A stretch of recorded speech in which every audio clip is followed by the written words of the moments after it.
Hello, and thanks for coming along to And We Have an Office Dog, the digital agency podcast where we talk to agency owner-directors and learn more about what makes them tick. From the things that make them similar to the things they'd rather have known sooner, where they've had success and where they've learned some hard lessons. All will be revealed with your host, Chris Simmons, the agency coach, and he'll be talking to a different awesome agency person in each episode, asking them 4 questions and seeing where the conversation takes us over the next 25 minutes. Okay, so let us begin. Over to you, Chris. Hello. Thanks, voiceover guy. Hello, Kate. We've got Kate on the podcast today. How are you doing? Good morning. How's it going? Not too bad, thankfully. Thankfully? Thank God. I need to finish more coffee. How's things going, thankfully, today? It's going quite well, I'd say. No. I'm loving the nuances and the new words. Let's pick it up. See if I can get another one in there by the end of the. We will do, I'm sure. Tell us a bit about yourself. Tell us a little bit about the agency. What is it that you do, and what do you do best? Perfect. Well, my name's Kate. I'm based in Barcelona, Spain. I've been here for the last 12 years. And since I've arrived, I've been, first of all, working as a sort of side hustle project on employee advocacy on social media, which I'll unpack in a sec. And probably one of the things that I've really enjoyed about doing that is that all the work for the side hustle has reinforced the work that I've been doing in-house. I've now taken the agency and I'm trying to expand and scale. And I will definitely go into a few case studies about all the great things that we've achieved. But yeah, I think it's been a wild ride, especially during the pandemic. That was a real game changer, as it was for quite a few other agencies as well. So happy to go into all of it. So a little bit about the journey then. So not only do you get the fortunate life of living in sunny Barcelona, what first of all, what brought you out to Barcelona, and then how did you go through the journey into starting the agency?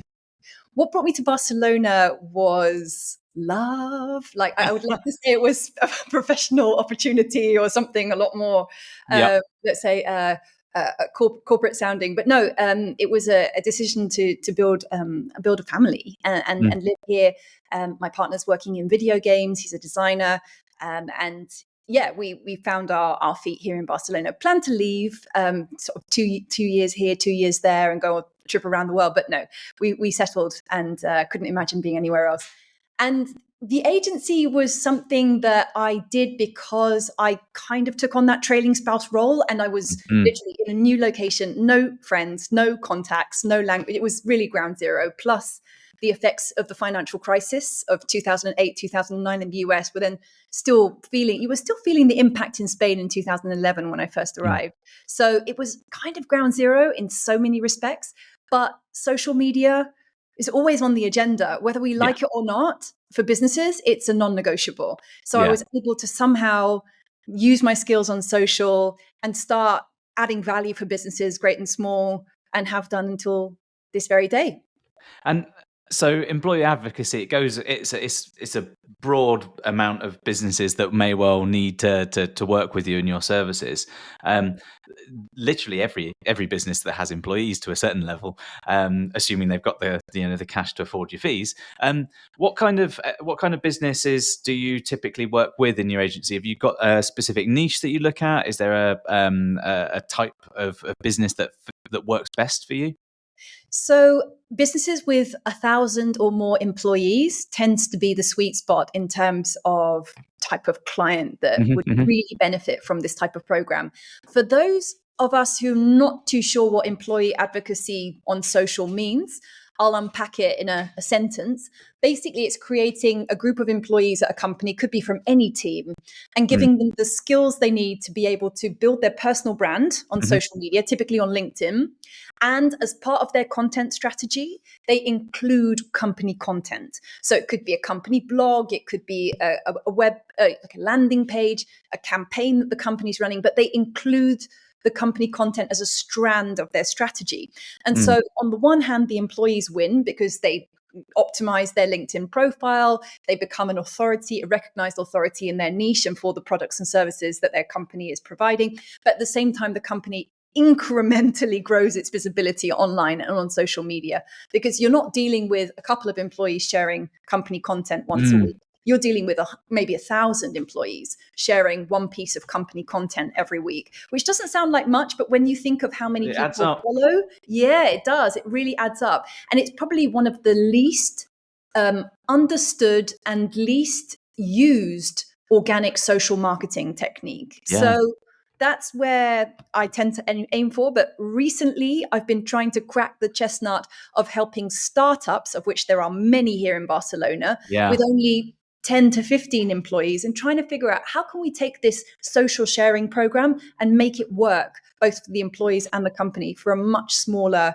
organization. Yeah, and you're right. Absolutely, Barcelona is the startup capital, it seems, at the minute. I think it's trying to take the crown away from Portugal for sure, the whole country. So I mean, it's like that snowflake effect, isn't it? So one person will do one post, but if there's 1,000 people doing one post, all getting 100 impressions or something like that, then that's quite a lot of impressions for a brand. That probably helps them get new staff. That probably helps them retain other staff.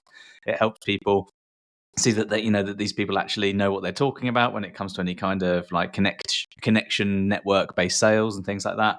It's it must be a bit hard to kind of get the initial buy-in from the staff perspective, because often they go, well, I'm working Monday to Friday 9 to 5. I really don't want to have to do LinkedIn for my boss.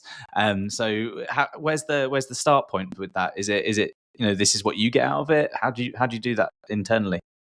So there are a couple of challenges that you've pointed out. One is the initial buy-in from the decision makers, like why take on an agency to help you with setting up an employee social sharing program? So that's the biggest challenge, easily.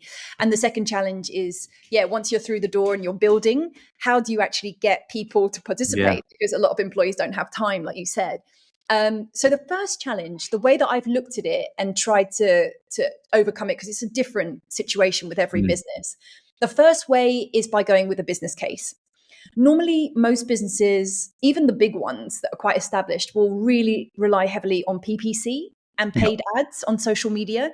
And as time progresses and the market gets increasingly saturated for what they're doing, they have to pay more and more and more to get the same kind of level of visibility.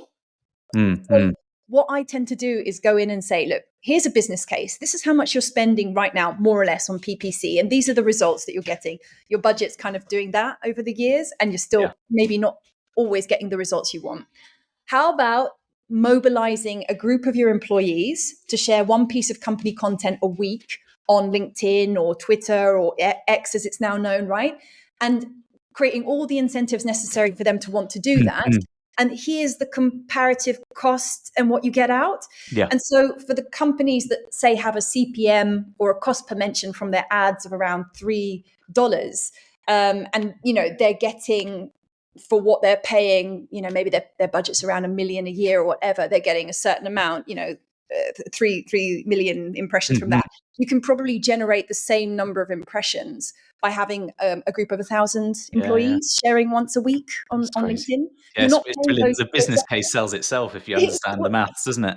100%. And the services that we provide are not by anywhere near the amount of money you'd have to spend on ads. So the tricky part, and why an agency comes in handy, is getting the buy-in from the employees, right? Giving them the tools. And that sort of comes to my second point about how do you actually get people involved and over a long period of time, because they're time poor often. Automation is the short answer. So what we do is avoid using the company Slack to say, hi guys, can you please share this week's company, article or whatever, blog article. What we try and do is move from that to having a platform that's usually very reasonable subscription cost per month. But what it does, this platform, is put all the brand safe social media content in one library. It's just like an open window, right? With all the posts that are already written with variations. So it's not just 100,000, 1,000 people thing. And then it sort of, you click and it just queues up the post via an API to your personal LinkedIn profile, for example. So it's just click and share. click and Make share, it click easy. and schedule. And it's super easy. All the topics are grouped by, all the pieces of content are grouped by topic. So it's easy to find, if you're a sustainability fan, then you go to the sustainability basket and you look at the newest content that's appeared there and you just click and share, click and schedule. That's cool. So, so I usually position it as your employees will invest 10 minutes per month, clicking and scheduling, okay, to have a whole month's worth of content queued up and ready to publish on their LinkedIn channel. And that's awesome. pretty much the end of the story. Yeah, the buy-in sells itself. So if you could go back in time to when you sort of started this all off, this whole agency journey, what one piece of advice might you give your earlier days self? Yeah, I think it would be talk to more people and understand how they talk about employee social sharing programs, because no one uses the same vocabulary. No one talks about employee advocacy. Only the agencies like me do. But the people internally, like the marketing director of a big company, probably doesn't use that phrase. Yeah. A startup certainly isn't talking about that. They're just talking about, why do I get crickets whenever I post a company LinkedIn post, So it's trying to understand the market better. That's definitely one piece of advice I would have had for my younger self. And by talking to more people, you're probably going to get there a lot faster. Yeah, absolutely. And I think every business at a certain point in time asks themselves, they ask the question, how do I get better employee advocacy? But they don't really ask it that way. It's, why do I get crickets when I post on LinkedIn? Or we've got a Slack channel where we share a link to new content that goes live and no one does anything. Right. All of that sort of stuff. And once they realize that they can articulate the problem that they've got in a way that connects it to a solution, then that's when they're probably ready to become a customer. Yeah, you hit the nail on the head. And oftentimes I'll get into conversations about something completely different, like another social media challenge that a marketing director has had. And then I posit the solution of mobilizing employees to sort of share company content and at the same time benefit from the personal branding on social. And it's sort of, there's a light bulb moment where they go, oh yeah, I mean, that makes complete sense. How would we do that? And then the conversation flows nicely into a conversion. And it's like, well, so oftentimes you come into the conversation through a side angle or a side entrance, if you like, and then you end up delivering the same thing that don't people talk about the piece of garlic with the ham on the outside? You give people what they want so that you can effectively what they need.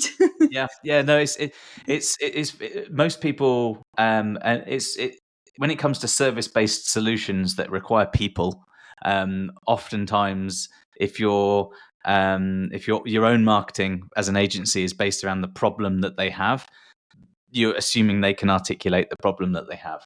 If you're focusing it around the solutions that they'll gain, the chances are they'll be able to see those solutions and work backwards to be able to articulate the problem. And sometimes it's a case of being very curious and asking nice open-ended questions, which get them to, isn't this the service that you want to buy? And they say, yes, of course it is. Absolutely. Thank you very much.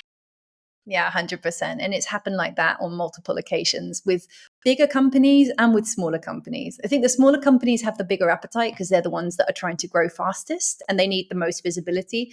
But, even a scale up or a corporate, is still interested in the amount of reach that they get from their social media content.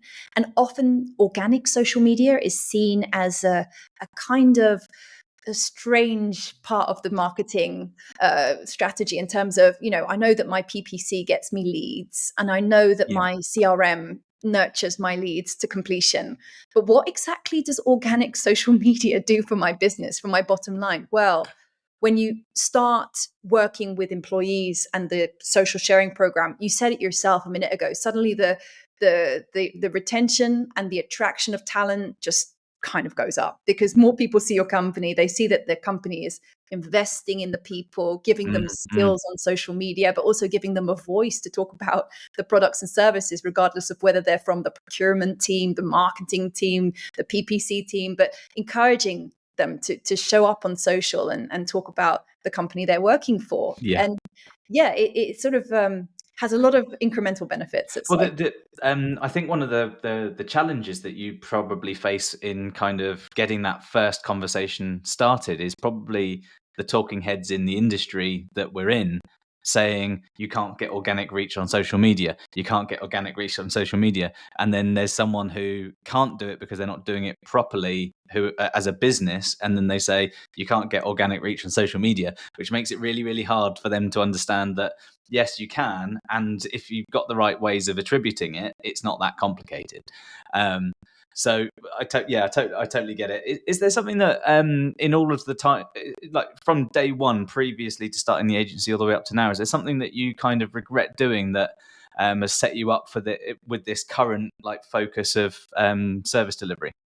Yeah, I think it goes back to the vocabulary, insisting on using words like employee advocacy on social media. I think it's isolated audiences. I think it's left people feeling cold, like confused, like what is she talking about? Like, and really what we're talking about is an organic social media tactic, okay, that overrides the algorithm, as you've just hinted at. The clue is in the name network, right? It's a social network. What's network? It's a group of people, and it's about building that network so that it serves you as a company and gets you the visibility that you're looking for and have been looking for in pay-to-play platforms like Meta ads and Google ads, and right. So yeah, it's definitely a tactic that works. It's a tactic that's not easy to roll out. Hence why we offer the 90-day program to really understand and influence map your company to then have the best chance of success getting cohorts together to share company content. So that part's not easy, but within 90 days, we crack the chestnut and then it's all over to the company. And there's layers to all of this, but I think when you're starting out for yourself as an agency owner, you often get into the blinkered approach in a sense when you're marketing for your own thing, because it's like, this service does this thing, we know it's great, it's brilliantly delivered, and it gets results, and the assumption is that everyone will kind of just get it because the results are so good and the solution's so good, and part of the problem, I guess, at some points is that the service is sold as a product, and what you've described is part product as the output but service on the input, and that's the bit that I guess when you're marketing these things out loud to people and they're going, what's she talking about employee advocacy for, the solution, the outcome is this word employee advocacy that can be proven that works, which generates these results.